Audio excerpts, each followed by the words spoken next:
আপনি আমায় কিছু দিতে চেয়েছেন।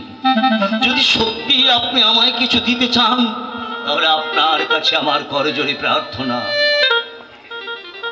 আপনি মায়ের কাছে আমার জন্য শুধু এটুকুই প্রার্থনা করবেন, মায়ের ওই রাঙা চরণে যেন আমার ঠাঁই হয়। কবি, আর আমি আপনার কাছে কিছু চাই না মহারাজ, আপনার কাছে কিছু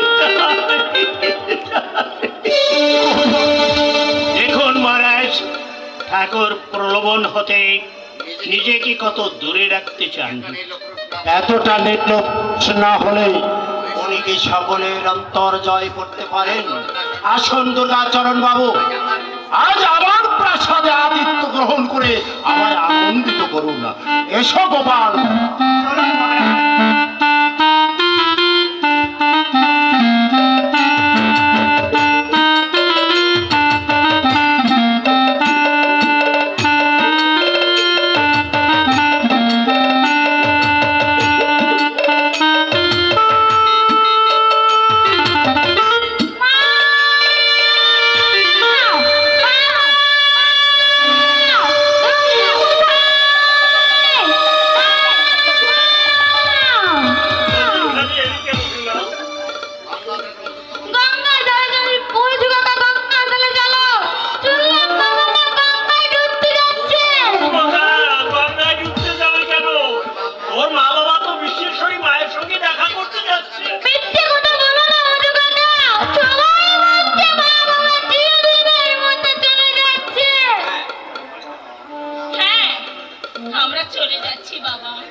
তোমার ভজু কাকা আছে, ভয় কি? না না, আমাকে ছেড়ে আমি কার কাছে থাকতে পারবো না। দুলাল, আবার তো হাসলে বাবা। রামগতি তো বেশ হাসি মুখে বিদায় দিল, তুই কেন মাথা দিচ্ছিস বাবা? যা, তোর ভজু কাকার সঙ্গে বাড়িতে যা। যাও ভজু ঠাকুরপো, দুলালকে নিয়ে যাও। দুলালকে তো বুঝিয়ে সুঝিয়ে আমার সঙ্গে পাঠিয়ে দিচ্ছ, কিন্তু আমাকে কি বুঝিয়ে দিচ্ছ না? তোকে আর কি বুঝিয়ে দেবো রে ভজা, তোকে আর কি বুঝিয়ে দেবো? ওরে তুই তো দুলালের মতো অবুঝ নুস। অবুঝে আমি আপনা আপনি হয়ে যাচ্ছি না ঠাকুর।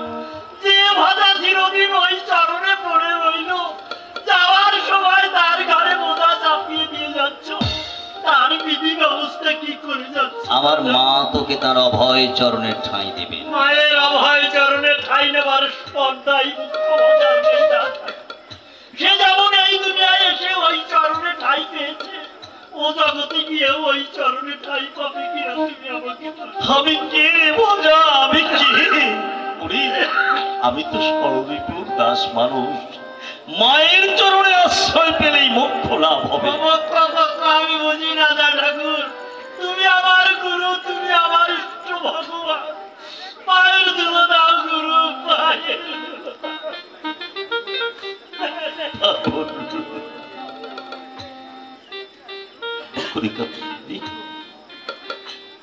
যা, দুলালকে নিয়ে যা,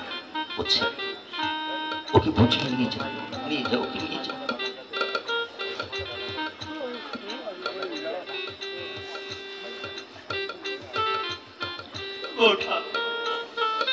বৌঠা, পায়ের ধুলো দাও বৌঠা, আর আশীর্বাদ করো। আসছে জন্মে আবার যদি মানুষ হয়ে আমাকে এই দুনিয়ায় আসতে হয়, তাহলে আমি যেন তোমাদের বাড়ির চাকর হয়ে আসতে পারি। এমন করে কেন বলছিস? এমন করে কেন বলছিস? আমি তো কোনোদিন তোকে আমার চাকর বলে মনে করিনি। তাহলে কেন তুই নিজেকে এতটা ছোট ভাবছিস? কখনো এমনটি ভাববি না রে, কখনো এমনটি ভাববি না। তুই আমার বুকে আয়। তোর মতো ভাইয়ের সংসারে মেলে না রে ভজা, ওরে তোর মতো ভাই সংসারে মেলে না। নিজেকে কখনো এতটা ছোট ভাববি না। শোন, তোরা ছেলে মানুষ, হয়তো অনেক ভুল করবি, ওকে বুঝিয়ে রাখিস। আর সবসময় মনে করে দিস মাথার উপরে মা আছে। নিয়ে যাও কে।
আমাদের যাবার সময় হয়ে গেছে, তাই আমরা চলে যাচ্ছি।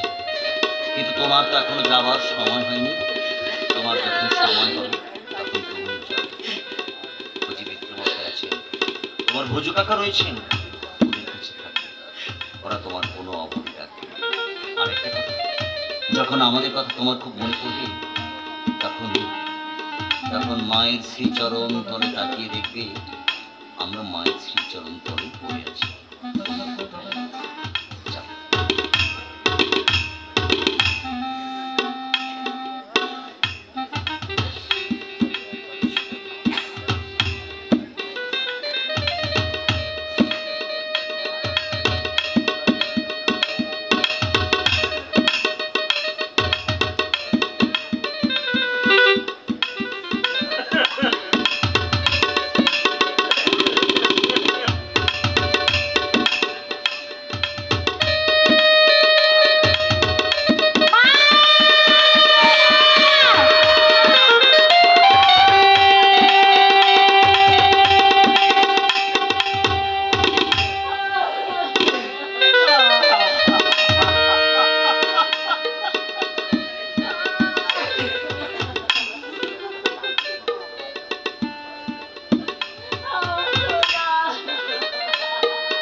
তোমার মনে পড়ে সেই ছেলেবেলা তুমি একদিন আমায় বলেছিলে না, বাবা আমি কোনোদিন তোমার সাধন করতে বাধা হয়ে দাঁড়াবো না।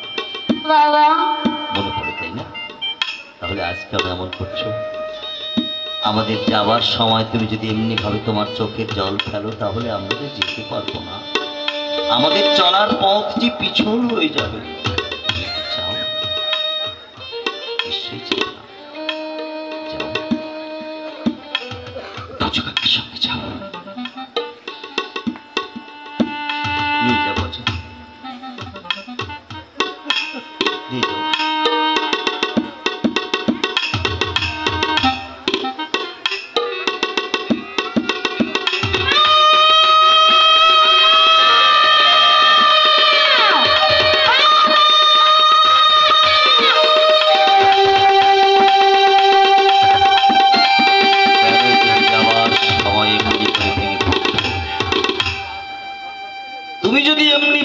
ভেঙে পড়ো তাহলে ওরা কি করবে?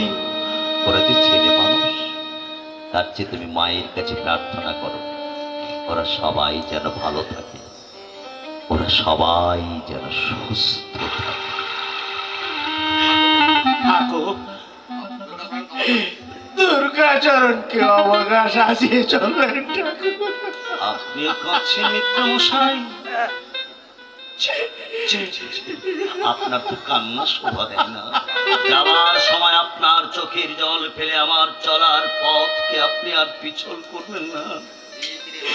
পিতৃ মাতৃ হারা হয়ে দুর্গাচরণ এতটুকু আকুল হয়নি। আজ আপনার গমনের চিন্তায় আমি সারা জগৎ অন্ধকার।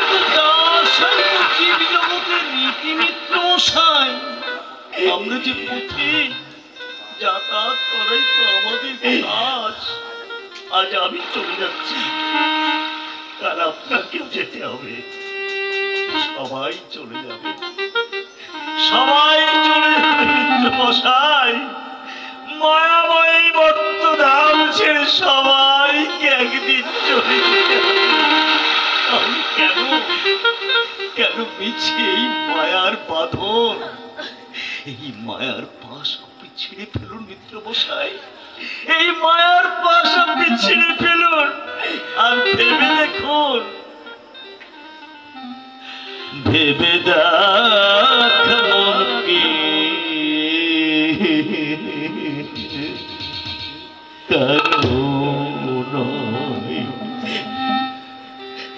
মিছে ভ্রম ভুবণ্ডলী।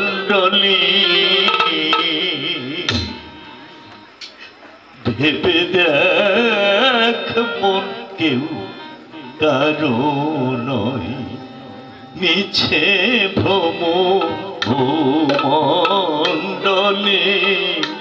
ভেবে দেখ মন কেউ কারো নয়, ভুলো না দক্ষিণা কালী বদ্ধ হতে মা।